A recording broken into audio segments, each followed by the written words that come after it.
Welcome back.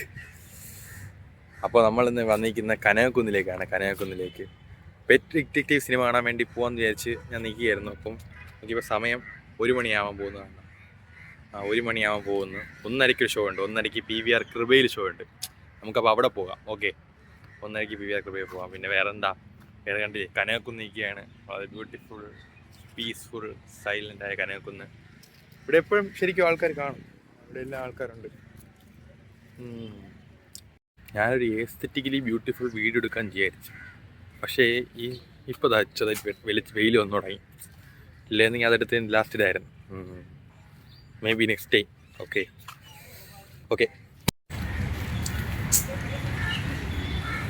അങ്ങനെ നമ്മൾ PVR എത്തിയിരിക്കുകയാണ് സുഹൃത്തുക്കളെ. PVR എൻട്രൻസിലേക്ക് നമുക്ക് പോകാം. ഓക്കെ.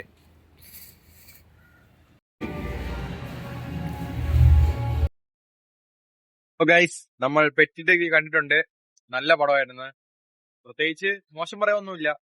നല്ല പടമാണ്. നമ്മളെ പഴയ ഒരു റാംജി റൗ സ്പീക്കിംഗ് ഒക്കെ കാണുമ്പോഴത്തെ അങ്ങനത്തെ ഒരു പടമാണ്. രസമുണ്ടായിരുന്നു. നല്ല പടമായിരുന്നു. Like it. പിന്നെ ഞാൻ PVR കൃപയിലാണ് കണ്ടത്. തിയേറ്ററിന് കുഴപ്പമാണെന്ന് അറിഞ്ഞുകൂടാ. ഭയങ്കര ഡിമ്മായ പോലെ തോന്നി സ്ക്രീനൊക്കെ. അതിന്റെ വിഷ്വൽസ് ഒക്കെ ഭയങ്കര ഡിം ആയിട്ടുള്ള പോലെ. നമ്മള് 400 MB ഫയൽ കാണുമ്പോഴത്തെ ഒരു ക്ലാരിറ്റി, 400 MB 700 MB ഫയൽ കാണുമ്പോഴത്തെ ഒരു ക്ലാരിറ്റി ഇല്ല, 700 MB TV ഇട്ട് കാണുമ്പോഴത്തെ ഒരു ക്ലാരിറ്റി, അങ്ങനത്തെ ഒരു ക്ലാരിറ്റി ആയിരുന്നു. പക്ഷെ പടം കൊള്ളായിരുന്നു. പിന്നെ ഒന്ന് അഡ്ജസ്റ്റ് ആയി, കുഴപ്പമില്ലായിരുന്നു. Like it. ഞാൻ കാണാൻ പ്ലാനൊന്നും ഇല്ലായിരുന്നു. പിന്നെ ഷറഫുദ്ദീന്റെ ഇന്നലത്തെ ഒരു പോസ്റ്റ് ഉണ്ട്. ആ പോസ്റ്റ് കാണാൻ പിന്നെ കാണണം വിചാരിച്ച് കണ്ട് ഇഷ്ടപ്പെട്ട്. ഗോവൽ ഷറഫുദ്ദീൻ ഗോവൽ. അപ്പോ വേറൊന്നുമില്ല. ഞാൻ ഇതേപോലെ കുറെ വീഡിയോയുടെ ആദ്യത്തെ പാർട്ട് എടുത്തിട്ടുണ്ടായിരുന്നു. കൂലി, പിന്നെ ഏതൊക്കെ പടങ്ങൾ ഞാൻ തിയേറ്ററിൽ കയറുന്ന വരെയുള്ള വീഡിയോ എടുത്തിട്ടുണ്ടായിരുന്നു. വ്ളോഗ് തിയേറ്ററിൽ നിന്ന് കയറി കഴിഞ്ഞാൽ മറന്നു. ഇന്നും മറന്നു പോകായിരുന്നു. ഭയങ്കര മഴയായിരുന്നു. പിന്നെ ഞാൻ ഒരു കോട്ടൊക്കെ വാങ്ങിച്ചു. 120 രൂപ കോട്ട് വാങ്ങിച്ചു.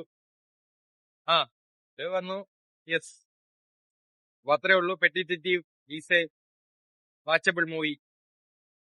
Go and watch it in the nearest theater. Okay, bye.